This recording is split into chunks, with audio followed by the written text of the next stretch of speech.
Hola a todos, bienvenidos a este vídeo. En este vídeo voy a compartir cómo he hecho una inversión inmobiliaria que invirtiendo 50.000 euros me genera 2.250 euros cada mes. Veo muchos vídeos sobre inmuebles, sobre inversión inmobiliaria, pero honestamente yo soy una persona que aprende en base a cosas prácticas, a cosas concretas, no soy una persona teórica, entonces para mí pues teoría de inversión inmobiliaria honestamente para mí no me sirve, prefiero las cosas prácticas y es por ello que he decidido compartir esta experiencia. Esta fue la primera operación inmobiliaria que hice en toda mi vida, la primera que he hecho, entonces pues en esta operación tuve algunos aciertos, también tuve muchos errores y es lo que voy a compartir con vosotros. Y voy a compartir cómo pude hacer una inversión inmobiliaria que sin duda ha sido muy rentable, pero también ha sido muy ética. Entonces vamos a ver cómo poder juntar estas dos cosas que sin duda se pueden juntar. Lo primero que tenemos que encontrar cuando decidimos hacer una inversión inmobiliaria es encontrar la oportunidad. La oportunidad. Una vez que decidimos que queremos, oye, voy a invertir en inmuebles, voy a comprar algo, tengo que encontrarlo, ¿no? Para encontrar una oportunidad hay dos formas de hacerlo, ¿no? Tenemos las plataformas,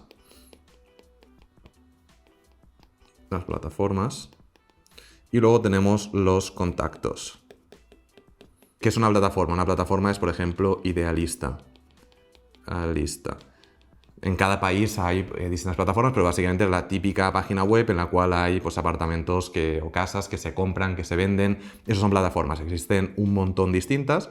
Y claro, yo cuando hice mi primera inversión inmobiliaria, contactos, pues justamente no tenía. Lo único que tenía era acceso a plataformas. Entonces lo que hice fue empezar a contactar a distintos anuncios que iba viendo de cosas que me parecían relativamente interesantes. Iba contactando, pero no tanto con el objetivo de que me interesaban estas propiedades, sino mi objetivo era contactar con agentes inmobiliarios. Entonces, una vez que conseguí contactar con todos los agentes inmobiliarios de la zona, lo que hice fue plantearles mi objetivo. Oye, mi objetivo es, tengo determinada cantidad de dinero. Luego hay que entender que todo el dinero no hay que invertirlo, no tiene que salir todo el dinero de tu bolsillo, ya que vas a poder utilizar el apalancamiento con los bancos, ¿no? Que es justamente lo que yo hice y lo veremos más adelante. Tengo este dinero, espero esta rentabilidad, quiero este tipo de propiedades, ¿no? Entonces, una vez que contacté con las plataformas, por así decirlo,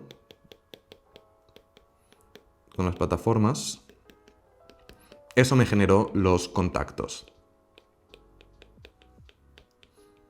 Y una vez que ya tenía estos contactos, ya pues varios agentes inmobiliarios de la zona sabían más o menos qué es lo que yo estaba buscando, me llegó en este caso la oportunidad. Normalmente las oportunidades vienen de los contactos. Normalmente lo que está publicado en plataformas como puede ser Idealista, etcétera, no es lo más interesante para poder hacer una inversión inmobiliaria, aunque siempre pueden haber oportunidades sin duda, pero normalmente los contactos pues, te van a permitir tener cosas más interesantes, pero para poder alcanzar los contactos, pues al menos en mi caso pasé primero por las plataformas. ¿Cuál es la oportunidad que yo encontré? Uno de estos agentes inmobiliarios tenía un cliente, que este cliente era una empresa. Y esta empresa no únicamente tenía un apartamento, sino que tenía toda una urbanización, toda una zona. No era una urbanización privada como puede haber en otros países, sino que era una urbanización que pues, tiene libre acceso, no hay seguridad ni nada, pero pues básicamente pues, una urbanización. Y en esta urbanización hay varios edificios. Hay un edificio aquí, un edificio aquí, un edificio aquí, un edificio aquí. También hay pues, zonas comunes para la gente de la comunidad. Pero básicamente esta empresa tiene varios edificios. Estos edificios tienen dentro pisos turísticos. Y esta empresa lo que hacía con estos pisos turísticos era alquilarlos, ¿no? Pues básicamente están en una zona turística, pues los alquilaba y con esto, pues oye, pues generaba dinero. ¿Qué es lo que pasa? Que esta empresa, por una mala gestión, porque no supieron evolucionar por A, B o C, honestamente no sé la razón exacta, pues no tuvo una buena gestión y los pisos estaban vacíos. Pisos vacíos, la comunidad estaba abandonada, semi-abandonada. Todo estaba súper antiguo, Básicamente era como una especie de ciudad fantasma con varios edificios, todos pues muy similares, con un montón de pisos y todos los pisos vacíos, antiguos. ¿Y esto qué es lo que le genera a esta empresa? A esta empresa lo que le generaba es que tenían que pagar dinero todos los meses, ¿no? ¿Por qué tenían que pagar dinero? Porque tenían todos los edificios, todos los pisos, todo, al final pues tienen seguros, tienen que pagar la comunidad, tienen pues varios gastos, que esto lo que genera es que pues esta empresa lo quería vender todo lo antes posible. Además, algo importante a tener en cuenta a la hora de comprar un apartamento es el precio de metro cuadrado. El precio de metro cuadrado es básicamente cuánto estás pagando por cada metro cuadrado. Si nosotros encontramos una propiedad que tiene un metro cuadrado más económico que propiedades similares por la zona, pues estamos ante una buena oportunidad. Si por el contrario es un metro cuadrado más caro, pues oye, un poquito más de cuidado. Entonces, al ser algo que era antiguo, era algo que estaba semi abandonado, al ser algo que pues básicamente la propiedad de la empresa lo querían vender, el precio por metro cuadrado era bastante más económico que pisos bastante similares por la zona. Cuando descubrí esta oportunidad, lo que hice fue ir a visitar la zona, ¿no? Hice una visita. Cuando haces la visita, normalmente lo haces con el agente inmobiliario, y al agente inmobiliario le vas a poder hacer ciertas preguntas. Básicamente lo que hice yo fue ir a esta urbanización, y dentro de la urbanización vi varios pisos, ¿no? Ya que pues estaba todo pues vacío básicamente, entonces vi varios pisos, distintas plantas, una planta, uno un poco más grande, uno más pequeño, uno con terraza, uno con balcón, pues visité varios de estos pisos. Y al agente inmobiliario hay que hacerle ciertas preguntas. Para mí lo más importante es lo siguiente. Lo primero es ni más ni menos que no fiarte de lo que te diga un agente inmobiliario. Hay que entender que agentes inmobiliarios hay muchos que son muy malos. Honestamente, me sabe mal para la gente que sea agente inmobiliaria, pero hay muchos que son muy malos. Y luego también hay otros que son muy buenos. Entonces hay que intentar encontrar a los que son muy buenos. ¿Por qué no tenemos que fiarnos? No tenemos que fiarnos porque si es una de las primeras visitas no sabemos si ese agente es muy bueno o muy malo. Y el interés del agente inmobiliario es ni más ni menos que vender la propiedad. Punto. El agente inmobiliario, cuando va a vender la propiedad, se va a llevar una comisión, ¿no? Que va a ser un porcentaje de la venta. Y este agente inmobiliario le va a dar igual que sea una buena o una mala operación. Él lo que quiere es vender. Entonces, si tú le haces preguntas de, oye, ¿y cuánto va a generar este piso si lo pongo en alquiler vacacional? ¿Y si lo alquilo? ¿Y cuál va a ser el coste de la electricidad? ¿Y cuánto va a ser el coste de la comunidad? Muchas veces ni siquiera lo van a saber los que no sean buenos agentes inmobiliarios, que por desgracia hay unos cuantos. Entonces, como no lo van a saber, igual te van a decir unos números que son falsos con el objetivo de convencerte para que acabes comprando. Igual compras, y una vez que has comprado, la gente ya pues, se lava las manos y él ha ganado su comisión. Entonces, para mí lo primero es no fiarte. Lo segundo es el precio de la comunidad. El precio de la comunidad es cuando nosotros compramos en un edificio, los edificios van a tener un coste anual. Este coste anual pues, va a tener en cuenta todo lo que es la limpieza del edificio, de las zonas comunes, todo lo que va a ser los seguros de las zonas comunes, todo lo que va a ser pues, seguridad, cosas así, ¿no? Entonces, este coste lo paga la comunidad, pero la comunidad la pagan todos los propietarios. Entonces, si por ejemplo, voy a poner un ejemplo, el coste de la comunidad son 12.000 euros al año, y hay 12 pisos, pues cada uno pues, deberá pagar 1.000 euros. Para explicarlo de forma sencilla, normalmente cuanto más grande es tu piso, más vas a pagar. Esto suele ir por metros cuadrados, más metros cuadrados, más pagas, menos pagas. Entonces, lo que vamos a tener que preguntarle al agente inmobiliario es cuánto cuesta la comunidad. Normalmente te van a decir, bueno, yo creo que más o menos es esto, yo creo que más o menos es lo otro, pero hay que preguntarle y seriamente, oye, pregúntale al dueño cuánto cuesta la comunidad exactamente, porque esto lo vamos a necesitar, porque a la hora de nosotros hacer nuestros números de cuánto puede generar este piso, vamos a tener que restarle a la comunidad, ya que va a ser un gasto que vas a tener sí o sí. Y luego vamos a tener que ver cuánto genera este piso, o bien en vacacional, o bien en fijo. ¿Vale? Si, pues básicamente vamos a ver, oye, ¿cuánto va a generar esto? ¿Cómo lo vamos a hacer? ¿Nos fiamos de lo que nos dice el agente inmobiliario? No, obviamente hay que escucharlo, hay que preguntar, hay que escuchar a ver lo que nos dice, pero luego vamos a tener que ir lo mismo a plataformas y ver, oye, pues en esta zona un piso similar, ¿por cuánto se alquila todos los meses? En Airbnb, en Booking, ¿por cuánto se alquila una noche en este apartamento? Si por ejemplo lo hacemos con vacacional, no tenemos que, y vemos que por ejemplo son, pongamos, $100 o 100 euros la noche, no tenemos que multiplicar esto por 30.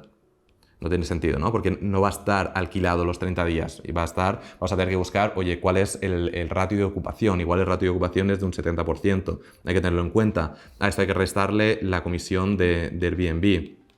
Hay que restarle la comisión de la agencia, si tenemos. Hay que restarle pues, la limpieza, hay que restarle el internet, la comunidad. O sea, hay que hacer los números bien y hay que ponernos a analizarlo todo bien y no únicamente fiarnos de todo lo que nos digan. Al hacer esta visita y al ponerme en casa a hacer los números, obviamente la visita está bien, vas a verlo todo, te vas a hacer un poco una idea, pero al menos para mí lo más importante es, una vez que has hecho la visita, has hecho las preguntas, llegas a tu casa, abres el Excel y te pones a hacer todos los números para calcular pues, cuál es la estimación, ¿no? de todo esto. ¿Cuál fue mi estrategia? Mi estrategia fue entender que era un piso vacío y convertirlo en un piso de alquiler vacacional, básicamente para alquilarlo en Airbnb, Booking, este tipo de plataformas. Luego fue entender también que era un piso antiguo,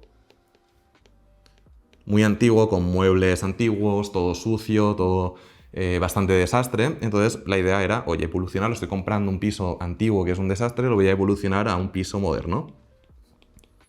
Piso moderno.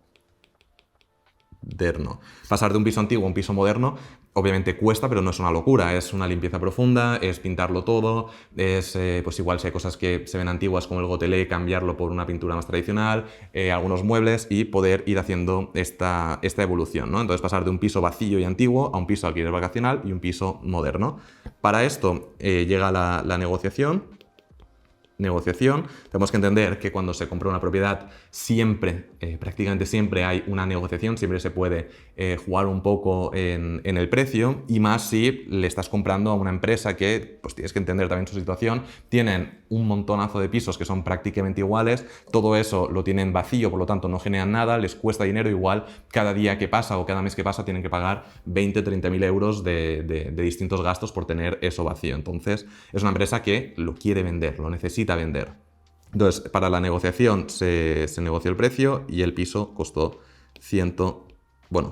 se llegó al acuerdo de que el piso iba a costar 150.000 euros. Hay que entender que es un piso de 2 habitaciones.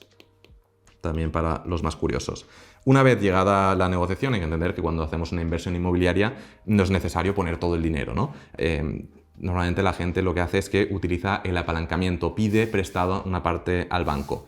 Normalmente, cuando tú te vas a comprar una vivienda para vivir, el banco lo que te va a ofrecer lo máximo es el hecho de que tú pongas el 10% y ellos van a poner el 90%. Esto es para una vivienda particular donde tú vas a vivir y siempre y cuando tengas pues, un trabajo, tengas unos ingresos recurrentes. Si es para hacer una inversión inmobiliaria, lo normal va a ser que te den un 20% y tú pongas el 80%. Que en este caso la inversión tendría que ser de 30.000 euros. En mi caso particular, como soy una persona que me gusta la tranquilidad y no quiero ir agobiado y no quiero pues, que la hipoteca sea una cantidad de dinero que sea similar a lo que genera el piso, entonces ir justo y prefiero pues, algo de tranquilidad, lo que decidí fue hacer lo siguiente. Decidí poner yo de mi bolsillo 50.000, que por eso lo del título del vídeo, y el banco el restante puso 100.000. El funcionamiento de una hipoteca creo que es muy sencillo, todo el mundo lo entiende. Entre el banco y yo, pues básicamente compramos el apartamento y si yo no les devuelvo el dinero, pues se quedan con mi apartamento. Esto sería una hipoteca. Cuando decides hacer una operación así, lo que vas a tener que hacer es ir al banco, ¿no? Y es una parte también muy importante de una operación inmobiliaria, ¿no? Ir al banco. Hay que entender que el banco no tiene los mismos intereses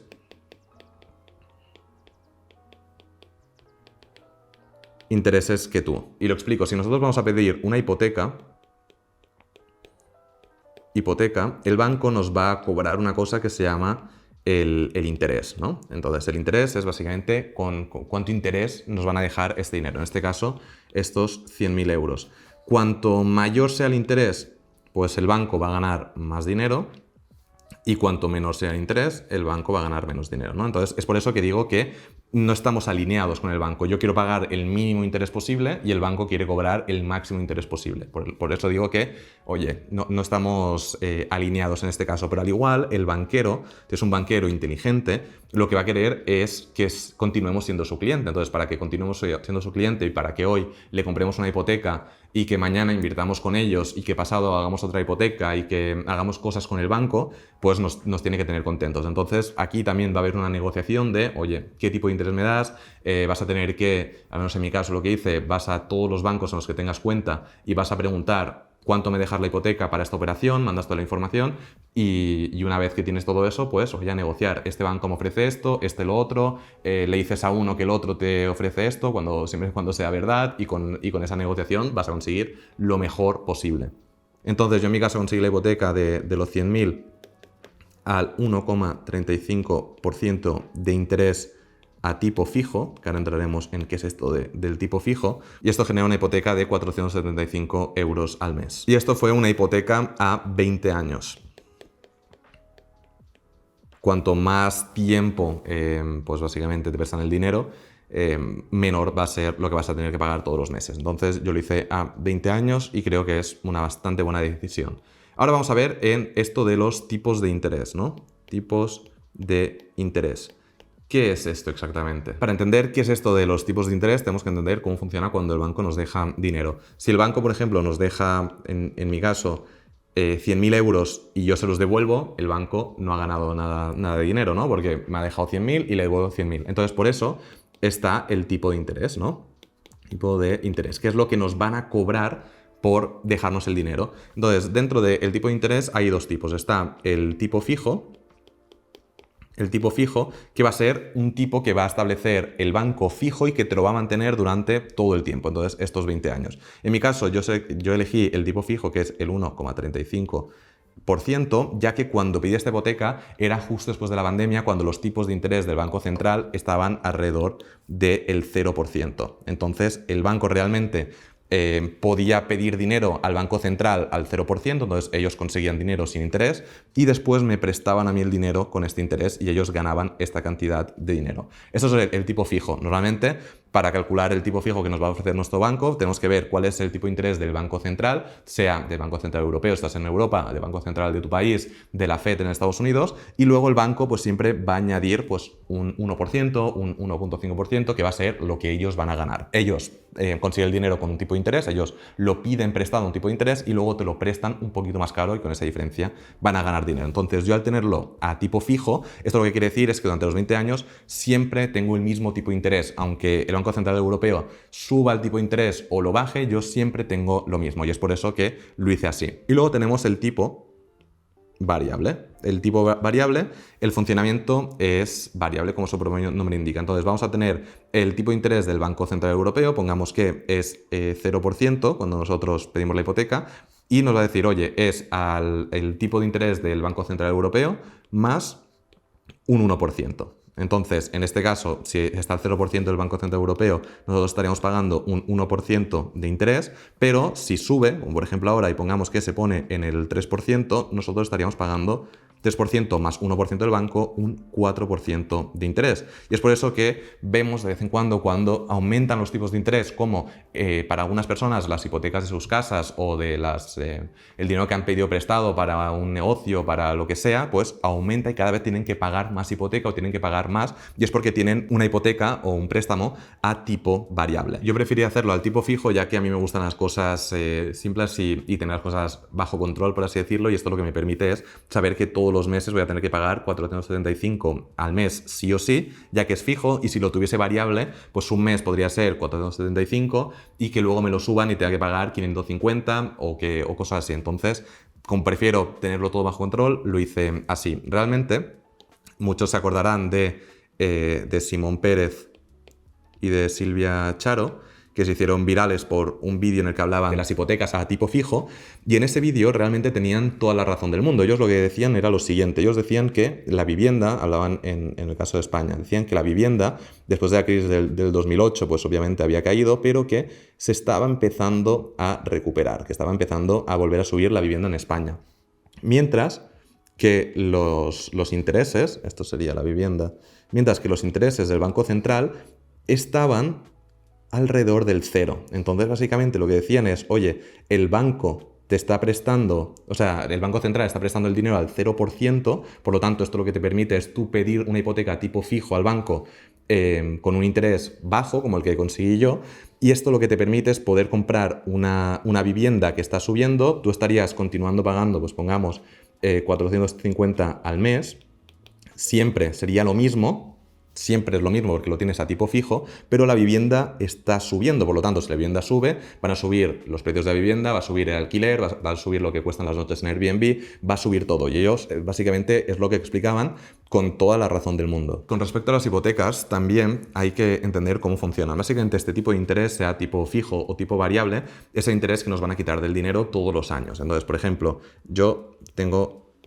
100.000 que me los ha dejado el banco. Entonces, el primer año voy a tener que pagar un 1,35% de estos 100.000, que esto sería 1.350 euros de intereses el primer año. Pero el segundo año ya no voy a tener 100.000, voy a tener pues otra cantidad. Voy a poner un ejemplo, pongamos que tengo 95.000. Entonces, en este caso voy a tener que pagar el 1,35% de intereses, pero no de 100.000, sino de 95.000. Entonces, cada mes que tenemos que pagar la hipoteca, va a haber una parte del dinero que va a ir destinada a devolver esto que nos han prestado. Entonces, una parte es a disminuir estos 100.000 que cada vez sea menos, y luego hay otra parte del dinero que van a ser pues los intereses. Y esto lo que genera es que cada vez que vamos pagando la hipoteca, vamos a ir pagando, si la tenemos a tipo fijo, vamos a ir pagando pues cada vez menos. ¿Por qué? Porque básicamente vamos a estar devolviendo la misma cantidad siempre de dinero, pero los intereses cada vez van a ser menos porque se va a calcular sobre un importe menor. Para que os hagáis una idea, y también como curiosidad, el banco en mi operación va a ganar 14.396 euros. Y esto básicamente es por todos los intereses que va a cobrar. Así que, oye, para quien le interese saber cuál es el negocio del banco, pues aquí hay uno de sus negocios. ¿Cómo fue el proceso ahora de compra? Una vez que ya conseguí el trato con el banco, una vez que ya di el ok para comprar la propiedad, ¿cómo fue el proceso una vez que se hizo la compra? La compra por aquí. Entonces, lo primero que hicimos fue pintar, luego limpieza, luego arreglar cosas, típicas cosas que no funciona un grifo, una puerta no abre bien, hace ruido, pues todo arreglarlo, muebles nuevos. Y esto me parece muy interesante porque realmente estás aportando valor al mercado. No estás comprando una propiedad y la guardas durante un año y luego la vendes porque sientes pues, que el mercado está subiendo. No, estás comprando algo que no tiene mucho valor en el mercado y le estás dando valor, estás aportando valor al mercado. Y además también esto genera trabajo local. Oye, pues la gente que vivía cerca de esta urbanización abandonada, pues no había mucho trabajo en esa zona, ¿no? Entonces, esto lo que genera es que, oye, pues hay una persona que necesita un pintor, necesita gente que limpie, necesita gente manitas, necesita una tienda de muebles, y todo esto, pues, oye, pues también ayuda a toda la economía local. Una vez que ya tuve el piso perfecto, después de tiempo dejándolo todo bien, me puse con el tema de la agencia.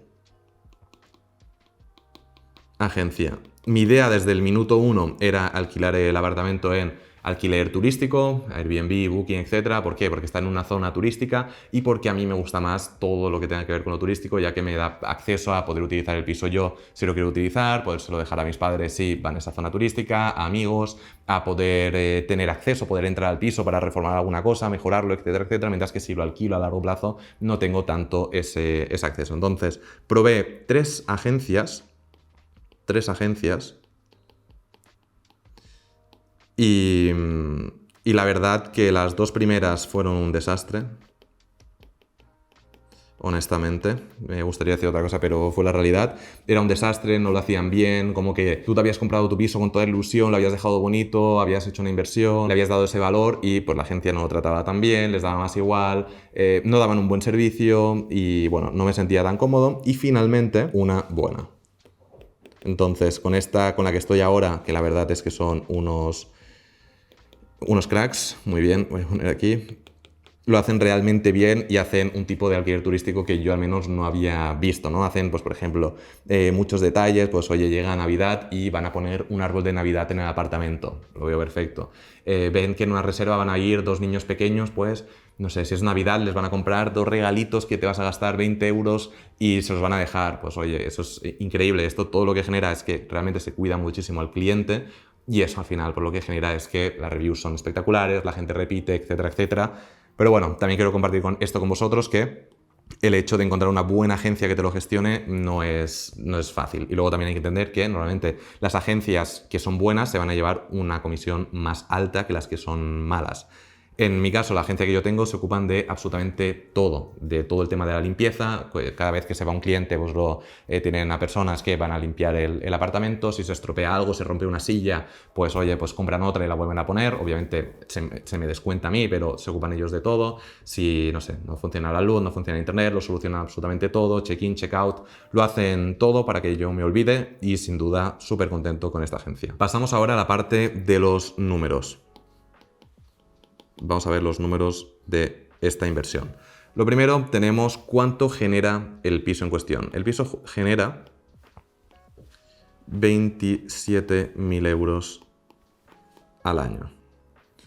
Estos 27.000 euros al año son 2.250 euros al mes. Hay que entender que al estar en una zona turística no todos los meses es esto, sino que hay unos meses que es mucho más y hay otros que es mucho menos. De esto tenemos que restarle el 15%, que es la comisión de Airbnb o pues, de Booking, comisiones básicamente de este tipo de plataformas. Entonces esto lo que nos da es un resultado de 23.000, que serían pues también lo mismo, al año. De esto tenemos que restarle un 30% de la agencia. Insisto en que dentro de esto hay un montón de gastos que se contemplan de este 30%, como puede ser la limpieza y, bueno, prácticamente todos los gastos los va a cubrir la agencia con este 30%. Y esto me da a mí 16.000 al año, que si lo ponemos mensual sería 1.333 al mes, e insisto en que no es algo estable de todos los meses lo mismo, sino que va fluctuando, va cambiando. Y si descontamos la hipoteca, serían 858 euros al mes. Pero honestamente a mí no me gusta el hecho de restarle la hipoteca y decir, vale, esto es lo que genero todos los meses. No, realmente lo que tú estás generando es esta cantidad. Y la hipoteca no es un gasto, la hipoteca no es un gasto, sino que pues, hay una parte de este beneficio que me la quedo en euros, pero es que hay otra que lo que hago es que ese dinero lo utilizo para comprar la propiedad y cada mes que pasa, pues el porcentaje que es mío y el porcentaje que es del banco, pues va cambiando, ¿no? Pues básicamente cada vez es más mío y cada vez es menos del banco. Entonces es por eso que la hipoteca no la pongo como un gasto. No es un gasto, simplemente estoy transformando dinero en equity de ese apartamento. Si hablamos de rentabilidad, algo que creo que es importante también, rentabilidad.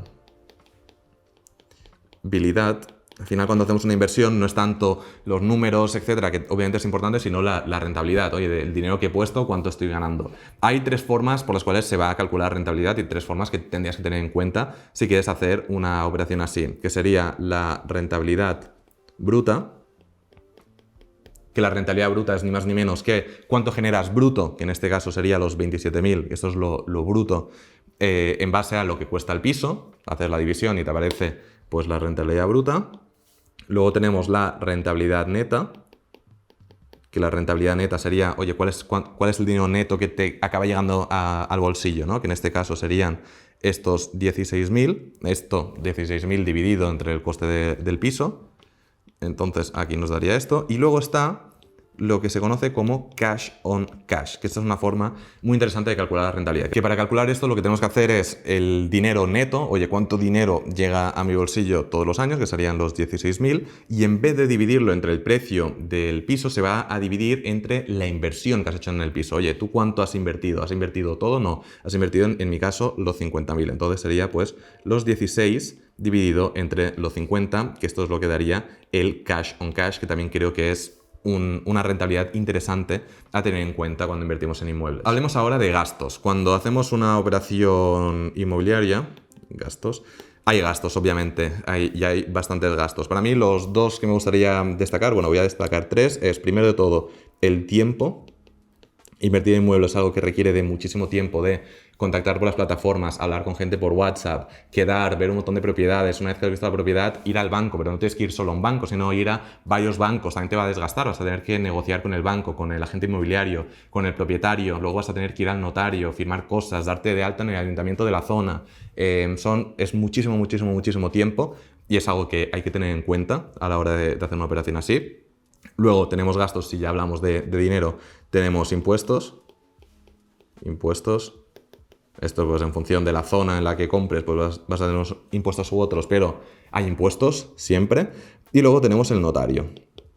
El notario es básicamente, para explicarlo de forma súper sencilla, un sitio en el que se va a registrar de forma oficial que ese apartamento se lo has comprado a esa persona y que ese apartamento ahora es tuyo. Entonces, esto también tiene un coste económico. Entonces, estos dos sería de dinero y esto pues es de... Esto es un reloj, esto sería de tiempo. Una vez que toda la estrategia empieza a funcionar, vamos a ver, oye, ¿qué se hace con los ingresos? Con este dinero que se va recibiendo todos los meses, ¿qué se hace exactamente? Hay tres cosas que podemos hacer, tres grandes cosas. Lo primero es amortizar.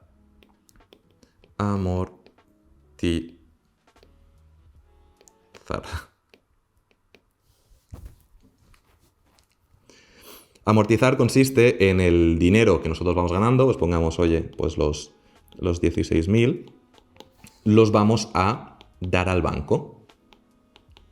Al banco le dices, oye, que te debía, pongamos, 80.000, pues mira, réstale 16.000 que te los doy ahora, entonces te debo menos dinero.